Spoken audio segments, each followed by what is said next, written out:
You know, I said it's very late to be talking. Mr. President. We may meet. I don't know. There's a big difference between now and a week ago, right? I mean, you don't know that I'm going to even do it. You don't know. I may do it. I may not do it. I mean, nobody knows what I'm going to do. I can tell you this, that Iran's got a lot of trouble, and they want to negotiate. And I said, why didn't you negotiate with me before? All this death and destruction. Why didn't you negotiate? I said to the people, why didn't you negotiate with me 2 weeks ago? You could have done fine. You would have had a country. It's very sad to watch this. Now joining us in the news to discuss this is Joy John, political analyst from Bellcrest Institute. She joins from Washington, D.C. And of course, Professor Mukesh Kapila, University Manchester. He joins from Geneva in Switzerland. Gentlemen and lady, you're welcome. Thank you very much. Now, Joy, I'm going to start with you. If Donald Trump decides to support Israel's strikes on Iran, how could that change the direction of this conflict? Thanks for having me. So if the Trump administration decides to align forces with Israel here, there is no doubt that it will mark a dramatic escalation. And if you recall in his first term as president, President Trump leaned towards economic pressure and targeted actions, and we saw the killing of Soleimani, but he avoided full-scale war. But with Trump 2.0, I will tell you that we are no longer talking about shadow wars or sabotage. It's open strikes and in nuclear facilities. And when that happens, it would likely trigger Iranian retaliation across the region. And I tell you that once that door opens, it's going to be very hard to control what comes next. Professor Kapila, let's talk about the missiles, the hypersonic missiles. How serious is the threat from Iran's hypersonic missiles, and how might they change the military situation in the region? I think technically, in theory, the hypersonic missiles are very serious because they are not easily detectable.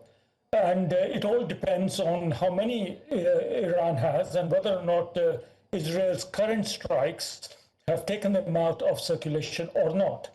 But if Iran was to use them, its effectiveness will also depend on how efficient it is at targeting. And therefore, it's a risk, but how much it will be useful in changing the military situation, I very much doubt. Professor Kapila, President Trump claims he knows where Iran's leader is, but says he won't take action for now. What should we make of that statement then? Well, firstly, it's a question of whether we believe President Trump that he really knows where the Iranian leader is. But let's assume that he does, because they have good intelligence sources. Obviously, we already know that. The threat he's issuing is very much part of a psychological warfare, that is in terms of trying to intimidate intimidate Iran and try to bring some kind of resolution. I do not think that President Trump wants to go to war, because that's against his kind of whole ethos of bringing war to an end.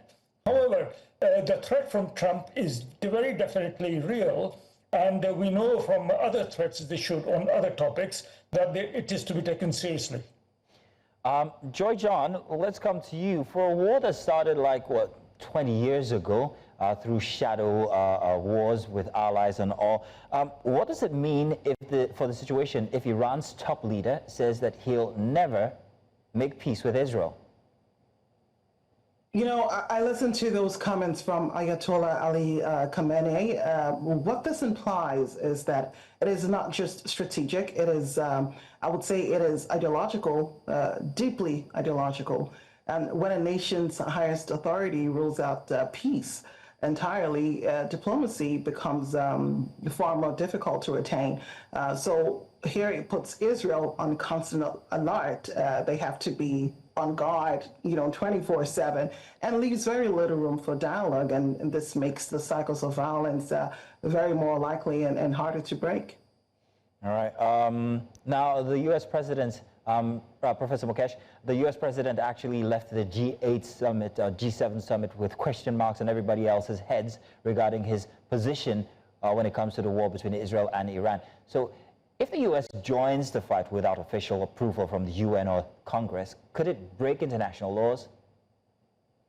Well, it depends on which lawyers you hire to advise you. And nowadays you can hire lawyers to argue any direction you like. Yes, in theory, aggressing another country is against international law.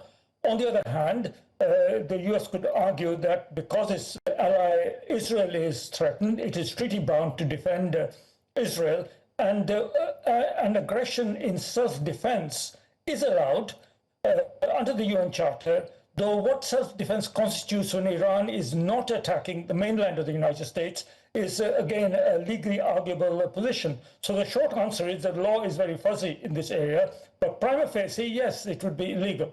Mm-hmm. Joy, if the U.S. goes to war with Iran, how would that change America's role and relationship in the Middle East then? Interesting. You know, the U.S. has spent the last decade trying to wind down its footprint in the Middle East and moving from direct military engagement to more of diplomacy and advisory roles.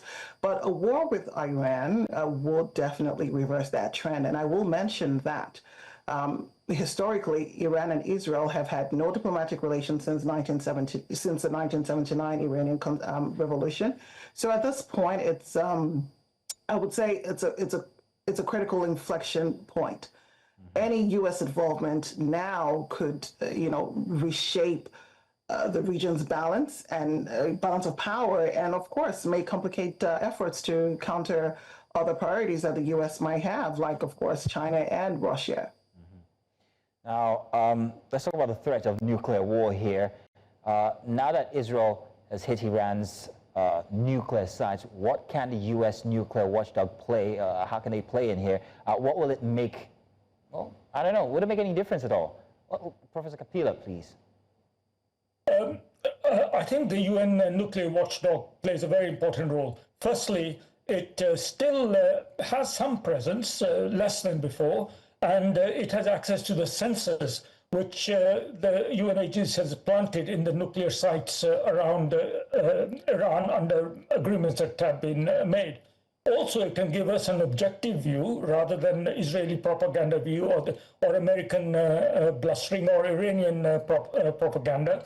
And most importantly, by monitoring nuclear fallout from any attacks on nuclear sites, it gives us important information. So in that sense, it has a very important monitoring role. But beyond that, I do not think it has any non-proliferation protection role anymore. We are beyond that phase.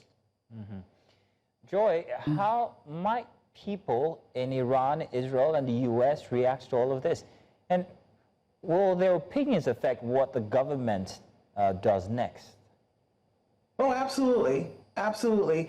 Your public sentiment will matter. And I will say that external threats often unify the population, and even around an unpopular regime. Israel may support a very strong defense. They may pull off a very strong defense, but that support can fade if the conflict widens. But here in the U.S., I can tell you there's little appetite for another war.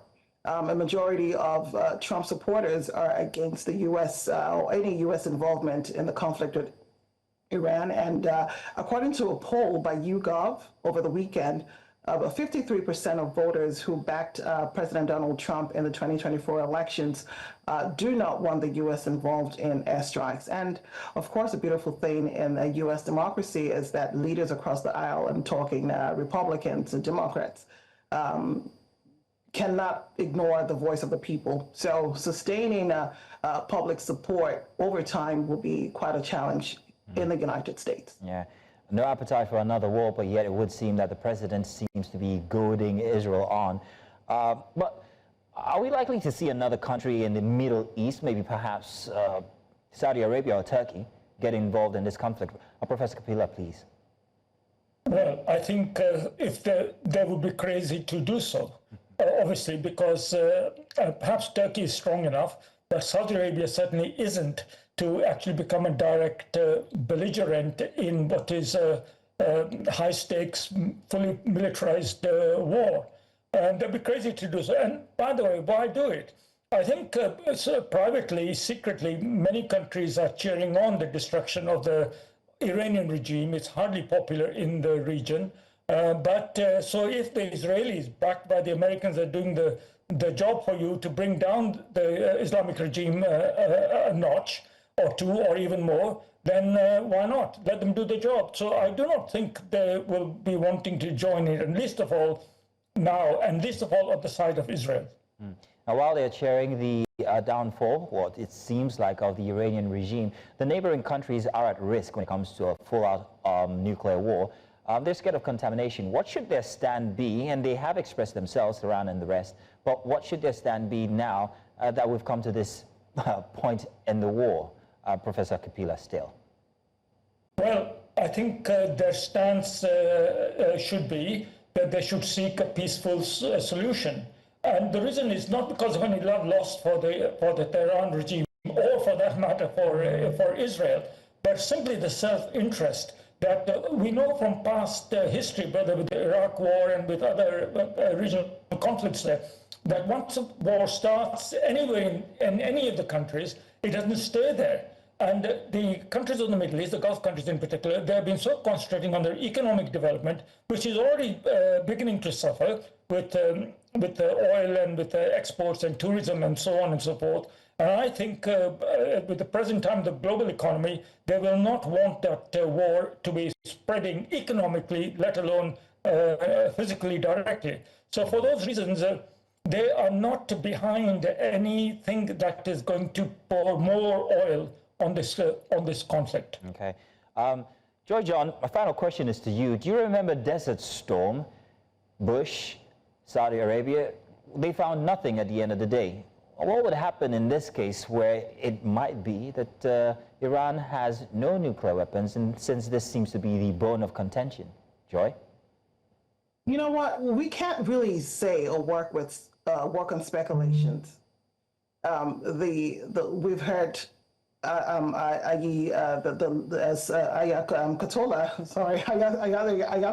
It's okay. speak. I'm sorry, I should get that right. We've heard him speak in very strong terms, and I don't think that they will just speak without really having what they say they have. But I know that the U.S. has a strong military strength. We are actually hoping that they do not send or deploy the stealth bomber that is being rumored to leave any moment from now. But we hope that they would allow diplomacy to play in, and we can sort this out amicably. But yes, I do not want to go on speculations or if they do or they don't. But we've heard comments, we've heard feedback, and no leader will speak in that tone if they do not have what they say they have to go to war. You don't go to such a war with a knife. Don't bring a knife to a gunfight. Thank you very much, Joy John. Thank you very much, Professor Kapila. Thank you indeed. Thanks for having me.